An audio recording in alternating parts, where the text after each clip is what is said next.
નમસ્કાર વિદ્યાર્થી મિત્રો, આજે આપણે ધોરણ 8 વિજ્ઞાન પાઠ નંબર 3 સંશ્લેષિત રેસાઓ અને પ્લાસ્ટિકનો ભાગ 2 જોઈશું. પ્લાસ્ટિક વિશે આપણે અભ્યાસ કરવાનો છે. વિદ્યાર્થી મિત્રો, તમે જાણતા હશો કે રોજબરોજ પ્લાસ્ટિકમાંથી કેટલી વસ્તુઓ બને છે, તો તેના વિશે તમે પરિચિત હશો. પરંતુ આ પ્લાસ્ટિક એ શું છે એના વિશે આપણે અભ્યાસ કરવાનો છે. તો પ્લાસ્ટિક એ જેમ આપણે અગાઉ જોઈ ગયા કે સંશ્લેષિત રેસાઓ એક પ્રકારના પોલિમર પદાર્થો છે, એ જ રીતે પ્લાસ્ટિક પણ એક પ્રકારનો પોલિમર પદાર્થ છે. પરંતુ પ્લાસ્ટિકની અંદર એકમોની ગોઠવણી એક સરખી હોતી નથી. દરેક પ્લાસ્ટિકમાં એકમોની ગોઠવણી એક સરખી હોતી નથી. કેટલાકમાં રૈખિક હોય છે તો કેટલાકમાં અરૈખિક હોય છે. જેમ કે આકૃતિ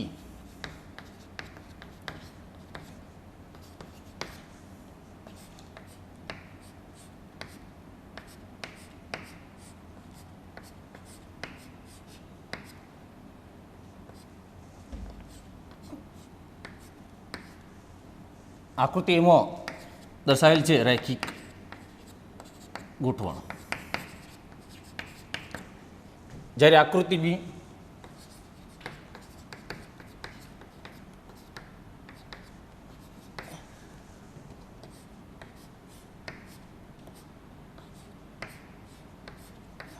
જે અરૈખિક ગોઠવણ છે, એકમોની ગોઠવણી.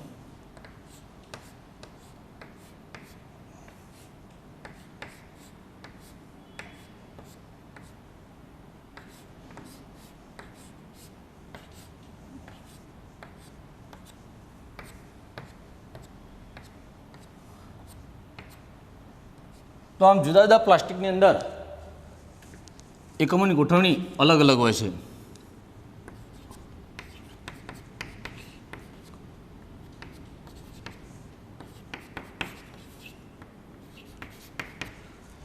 તો કેટલાકમાં રૈખિક હોય છે તો કેટલાકમાં અરૈખિક હોય છે. આપણને ખ્યાલ છે કે પ્લાસ્ટિકને કોઈ પણ આકારમાં ઢાળી શકાય છે, કોઈ પણ ઘાટમાં ઢાળી શકાય છે, રંગી શકાય છે, રિસાયકલ કરી શકાય છે, જેને કારણે તેના ઘણા બધા ઉપયોગો થઈ શકે છે. તમને ખ્યાલ હશે કે દરેક પ્લાસ્ટિકને સરળતાથી વાળી શકાતા નથી. કેટલાક પ્લાસ્ટિકને સરળતાથી વાળી શકાય છે, જ્યારે કેટલાક પ્લાસ્ટિકમાંથી બનાવેલી ચીજ વસ્તુની બળપૂર્વક વાળવા જતો તે તૂટી જાય છે. દાખલા તરીકે પ્લાસ્ટિકની બોટલ હોય છે, તો પ્લાસ્ટિકની બોટલની અંદર ગરમ પાણી નાખવામાં આવે છે તો એ પ્લાસ્ટિકની બોટલ કેવી થઈ જાય છે? વિકૃત થઈ જાય છે. તો એના આધારે પ્લાસ્ટિકના 2 પ્રકાર પાડવામાં આવ્યા છે. પ્લાસ્ટિકના પ્રકાર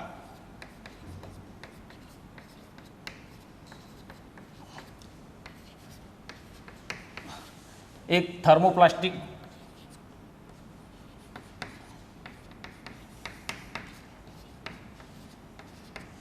બીજો છે થર્મોસેટિંગ પ્લાસ્ટિક.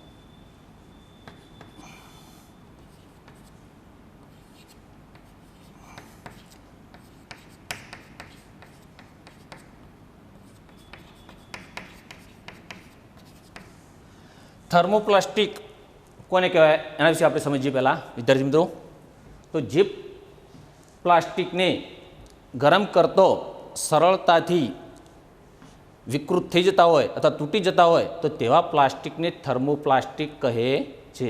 જે પ્લાસ્ટિકને ગરમ કરતો તે સરળતાથી વિકૃત થઈ જતા હોય તો તેવા પ્લાસ્ટિકને કયા પ્લાસ્ટિક કહે છે? થર્મોપ્લાસ્ટિક કહે છે.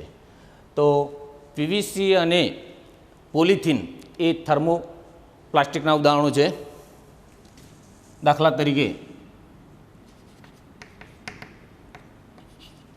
પીવીસી,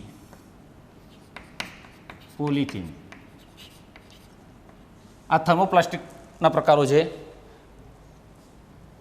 થર્મોસેટિંગ પ્લાસ્ટિક, તો જે પ્લાસ્ટિકને એકવાર આકારમાં કોઈ પણ આકારમાં ઢાળ્યા બાદ ફરીથી તેને ગરમ કરતો તે નરમ બનતા નથી, તો તેવા પ્લાસ્ટિકને થર્મોસેટિંગ પ્લાસ્ટિક કહે છે.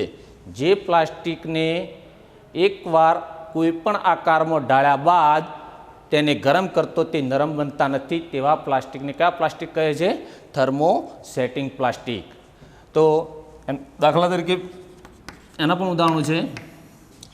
બેકેલાઇટ, મેલામાઇન,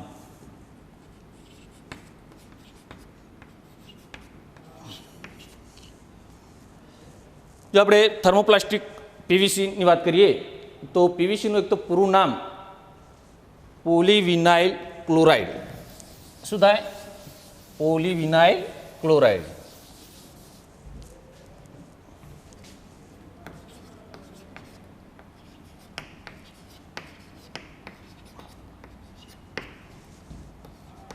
પોલીવિનાઇલ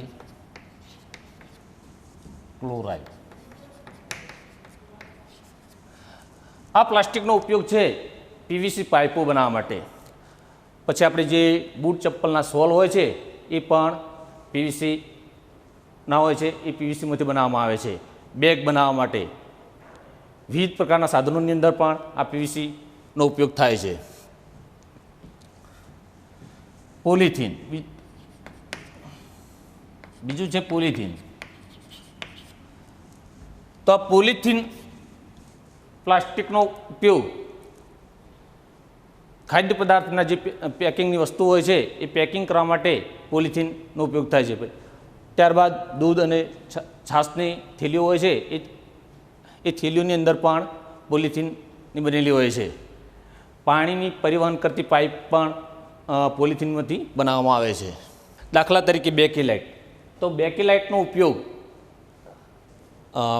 વિદ્યુત અવાહક હોવાથી આપણે જે સ્વિચો હોય છે લાઇટની એ સ્વિચો બનાવવા માટે બેકેલાઇટનો ઉપયોગ થાય છે. તેમજ વિવિધ વાસણોની અંદર પણ બેકેલાઇટનો ઉપયોગ થાય છે. મેલામાઇન.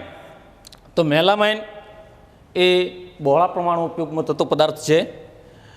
તો તેનો ઉપયોગ એ અગ્નિરોધક હોવાથી જે ફાયર બ્રિગેડ હોય છે, ફાયર બ્રિગેડના જે કપડાં હોય છે એ કપડા ઉપર મેલામાઇનનું પડ બનાવવામાં આવે છે, જેથી કરીને તેને આગ લાગે તો પણ તે દાઝતો નથી.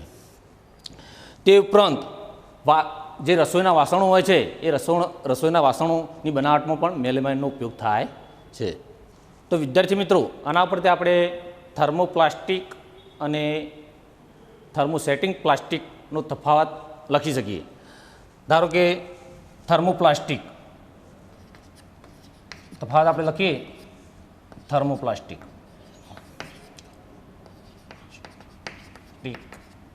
અને થર્મોસેટિંગ પ્લાસ્ટિક.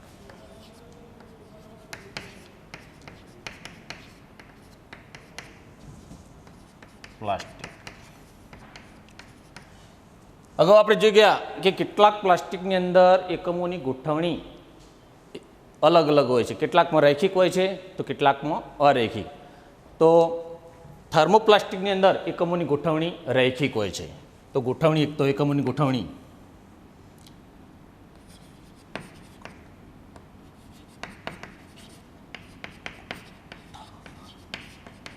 રૈખિક,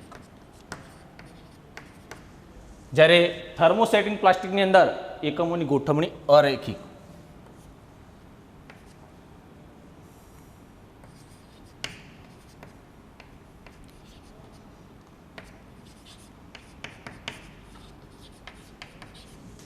અરૈખિક.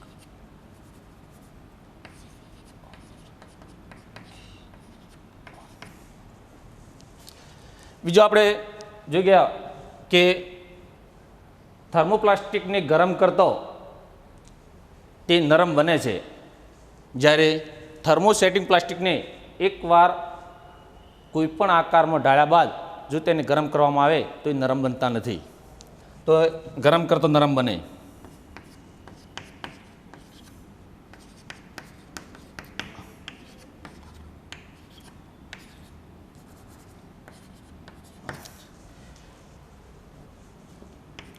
કોઈ પણ આકારમાં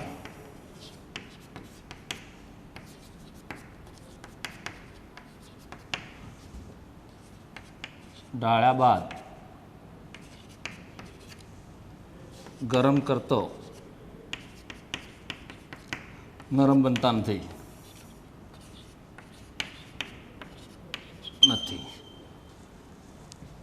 આકારમાં ફેરબદલી કરી શકાય છે, જ્યારે આકારમાં થર્મોસેટિંગ પ્લાસ્ટિકમાં આકારમાં ફેરબદલી કરી શકાતી નથી.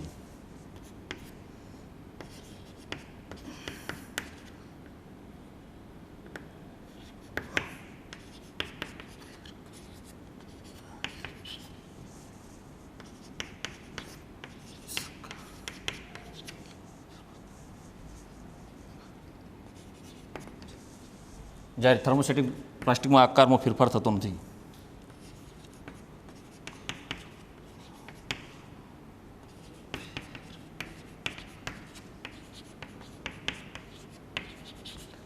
ઉદાહરણ જોઈએ તો અગાઉ આપણે જોઈ ગયા કે થર્મોપ્લાસ્ટિકના ઉદાહરણો પીવીસી,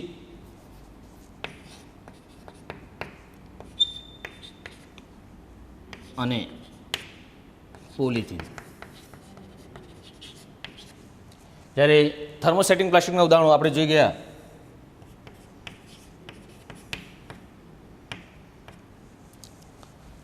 બેકેલાઇટ અને મેલામાઇન.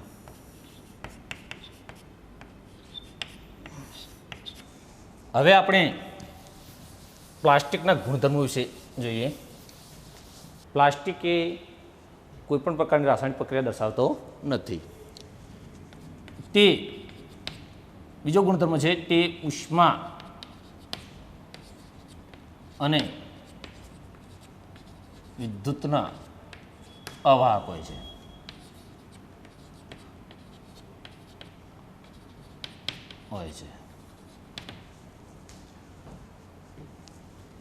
તે પાણી અવરોધક હોય છે.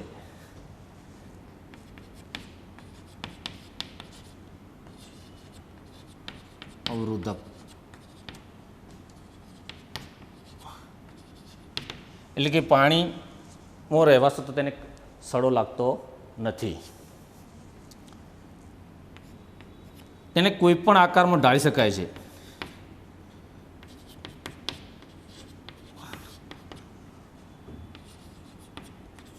આકારમાં ઢાળી શકાય છે.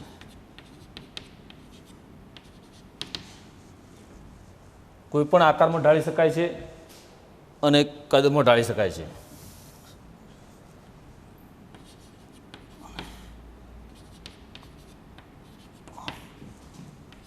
ઢાળી શકાય છે.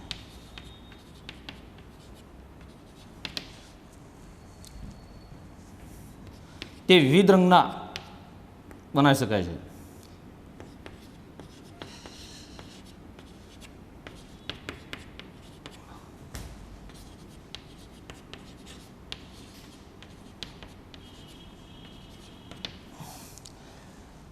તે વજનમાં હલકું અને કિંમતમાં ધાતુ કરતાં સસ્તું હોય છે. વજનમાં હલકું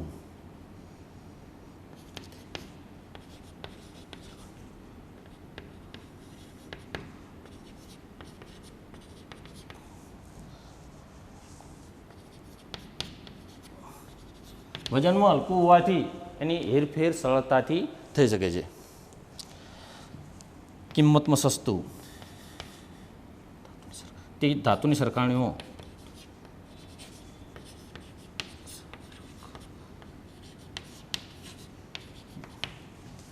કિંમતમાં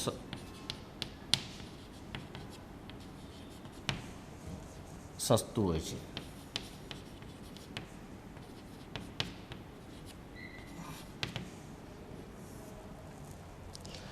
એટલે તો ધાતુના સ્થાને પ્લાસ્ટિકનો વધારે ઉપયોગ થાય છે, કારણ કે ધાતુઓ છે એ એની હેરફેર કરવામાં અને કિંમતની દૃષ્ટિએ તે મોંઘી પડતી હોય છે, જેને કારણે આ કિંમતની અંદર પણ સસ્તું હોય છે અને વજનમાં પણ હલકું હોય છે, જેને કારણે ધાતુની જગ્યાએ ઘણી જગ્યાએ પ્લાસ્ટિકનો ઉપયોગ થાય છે. પ્લાસ્ટિકનો ઉપયોગ ઘણી બધી જગ્યાએ થાય છે. તે ઉપરાંત સ્વાસ્થ્ય સંબંધી ઉદ્યોગોની અંદર પણ પ્લાસ્ટિકનો ઉપયોગ થાય છે. માઇક્રો ઓવનની અંદર રસોઈના વાસણોને નોનસ્ટિક પર ચડાવવા માટે ટેફલોન પ્રકારના પ્લાસ્ટિકનો ઉપયોગ થાય છે. અગ્નિરોધક કપડો બનાવવા માટે મેલેમાઇન પ્રકારના પ્લાસ્ટિકનો ઉપયોગ થાય છે. પ્લાસ્ટિક અને પર્યાવરણ, તો આપણે પ્લાસ્ટિક જૈવિક અને અજૈવિક પદાર્થો વિશે અગાઉ આપણે જાણતા હતા. જૈવિક પદાર્થો કે જે પદાર્થોનું કુદરતી રીતે વિઘટન થાય છે તેવા પદાર્થોને જૈવિક પદાર્થો કહે છે, જૈવ વિઘટનીય પદાર્થો કહે છે. ને જે પદાર્થોનું કુદરતી પદાર્થો દ્વારા વિઘટન થતું નથી તેવા પદાર્થોને જૈવ અવિઘટનીય પદાર્થો કહે છે. તો જૈવ વિઘટનીય પદાર્થો કોને કહેવાય? તો જે પદાર્થોનું સૂક્ષ્મજીવો દ્વારા એટલે કે કુદરતી પદાર્થો દ્વારા પ્રક્રિયા દ્વારા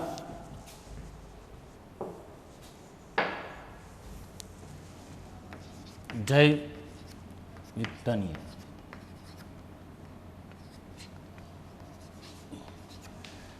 જે પદાર્થો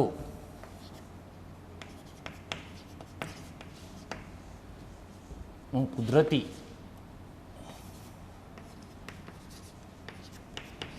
પ્રક્રિયા એટલે કે બેક્ટેરિયા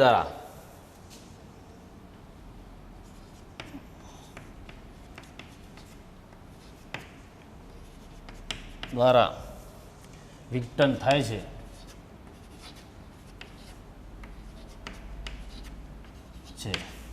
તેવા પદાર્થોને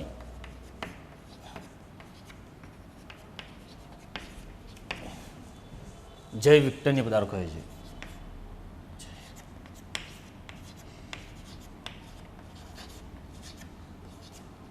પદાર્થો કહે છે. તો જૈવ વિઘટનીય પદાર્થોની અંદર વાનસ્પતિક કચરાનો સમાવેશ થાય છે. પાંદડા છે, સેન્દ્રિય પદાર્થો છે, તો આ પદાર્થોની અંદર સમાવેશ જૈવ વિઘટનીય પદાર્થોની અંદર થાય છે. જૈવ અવિઘટનીય પદાર્થો કોને કહેવાય?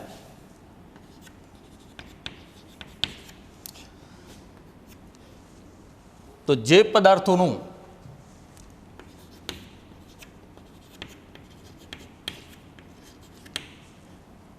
સરળતાથી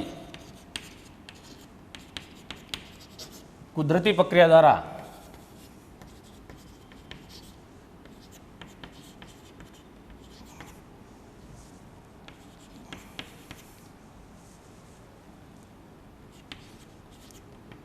વિઘટન થતું નથી તેવા પદાર્થોને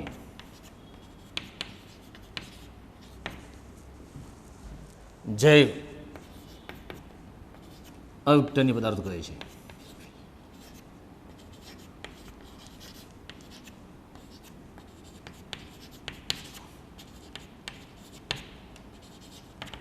દાખલા તરીકે પ્લાસ્ટિક, કાચ, વિવિધ ધાતુઓનો સમાવેશ અજૈવ વિઘટનની અંદર થાય છે કે જેનું લાંબા ગાળે વિઘટન થાય છે અથવા થતું નથી. તો એવા બુકની અંદર આકૃતિ કોષ્ટક 3.3 અંદર કચરાનો પ્રકાર, વિઘટનનો સમય અને પદાર્થના પ્રકાર આપેલા છે. તો ફળો અને શાકભાજીની સાલ વજેલી રસોઈ એને વિઘટન થવાનો સમય 1 થી 2 અઠવાડિયા છે. કાગળનો વિઘટન થવાનો સમય 10 થી 30 દિવસ છે. સુતરાઉ કાપડને વિઘટન થવાનો સમય 2 થી 5 મહિના છે. લાકડું છે એનો વિઘટન થવાનો સમય 10 થી 15 વર્ષ છે. ઊનના કપડાં છે એને વિઘટન થવાનો સમય લગભગ 1 વર્ષ છે. તો આ બધા પદાર્થોનું વિઘટન થાય છે માટે તે જૈવ વિઘટનીય પદાર્થો છે. જ્યારે ટીન, એલ્યુમિનિયમ અને ધાતુના કેનનો વિઘટનનો સમય છે 100 થી 500 વર્ષ, એટલે કે લાંબા ગાળે એનું વિઘટન થાય છે માટે તે જૈવ અવિઘટનીય પદાર્થ છે. પ્લાસ્ટિકની થેલીઓ એને વિઘટન થવા ઘણા વર્ષો લાગે છે, એટલે કેટલાય વર્ષો લાગે છે માટે તે પણ જૈવ અવિઘટનીય પદાર્થ છે. પ્લાસ્ટિકને વિઘટન થતો ઘણા વર્ષો લાગતો હોવાથી તે પર્યાવરણ માટે મિત્રતાવાળું નથી એમ કહી શકાય. તો કેમ? કારણ કે પ્લાસ્ટિકને કારણે પ્રદૂષણ થાય છે, જમીનનું, હવાનું અને પાણીનું. જમીનને કઈ રીતે પ્રદૂષિત કરે છે? તો પ્લાસ્ટિક જમીનમાં પડ્યું રહેવાથી એનું વિઘટન ન થતું હોવાથી એવી જમીનની અંદર કોઈ પણ પાક ઉગાડવામાં આવે તો એ પાક ઉગતો નથી, જેને કારણે જમીન બિનઉપજાઉ થઈ જાય છે. બીજું, પાણીની અંદર પણ પ્લાસ્ટિક વધુ પડતું પ્લાસ્ટિક ભેગું થવાથી પાણીની અંદર પણ પ્રદૂષણ કરે છે. પ્લાસ્ટિક ખૂબ જ ધીમી ગતિએ સળગતું હોવાથી અને પ્લાસ્ટિકની અંદર રસાયણો ઉમેરેલા હોવાથી જ્યારે તેને સળગાવવામાં આવે છે ત્યારે તેમાંથી નીકળતા રસાયણો વાતાવરણની અંદર ભળે છે અને વાતાવરણને પણ પ્રદૂષિત કરે છે. પ્લાસ્ટિકનો ઉપયોગ ઘટાડવા માટે આપણે શું કરી શકીએ? જોઈએ તો આપણે બજારમાંથી કોઈ પણ વસ્તુ લેવા જઈએ ત્યારે ઘરેથી શણમાંથી બનાવેલી અથવા સુતરાઉ કાપડમાંથી બનાવેલી થેલી લઈ જઈએ, જેથી કરીને બજારમાંથી આપણને પ્લાસ્ટિકની થેલી લેવી પડે નહીં. બીજું કે વપરાયેલી પ્લાસ્ટિકની થેલીઓ અન્ય કામમાં ફરી વાપરી શકાય. એક વખત ઉપયોગ કર્યા બાદ એ પ્લાસ્ટિકની થેલીઓનો બીજી વખત ઉપયોગ કરી શકાય અને તેના ઉપયોગમાં ઘટાડો કરી શકાય છે. પ્લાસ્ટિકની તૂટેલી વસ્તુઓ છે એનું સમારકામ કરી અને એ વસ્તુઓનો ફરીથી ઉપયોગ કરી શકાય, જેથી કરીને બજારમાંથી આપણે નવી પ્લાસ્ટિકની વસ્તુઓ લાવવી ન પડે. પ્લાસ્ટિકની નકામી વસ્તુઓનું રિસાયકલિંગ કરી શકાય છે. એ માટે આપણે ભંગારીને એ વસ્તુઓ આપી અને એનું રિસાયકલિંગ કરાવવું જોઈએ. રિસાયકલિંગ કરતી વખતે એની અંદર રંગકો ઉમેરવામાં આવે છે. તો રંગકો ઉમેરવામાં આવે છે જેને કારણે રિસાયકલિંગ કરેલા પ્લાસ્ટિકનો ઉપયોગ ખાદ્ય પદાર્થોના પેકિંગ માટે અથવા ખાદ્ય પદાર્થોના સંગ્રહ માટે એવા પ્લાસ્ટિકનો ઉપયોગ કરવો જોઈએ નહીં. કારણ કે એવા પ્લાસ્ટિકનો જો ઉપયોગ કરવામાં આવે તો એ આપણને સ્વાસ્થ્યને લગતી ઘણી બધી બીમારીઓ હોઈ શકે છે. જાગૃત નાગરિક તરીકે 4Rના સિદ્ધાંતને અનુસરવું જોઈએ. વિદ્યાર્થી મિત્રો, જાગૃત નાગરિક તરીકે આપણે 4Rના સિદ્ધાંતને યાદ કરીએ તો રિડ્યુસ, રીયુઝ, રિસાયકલ અને રિકવર.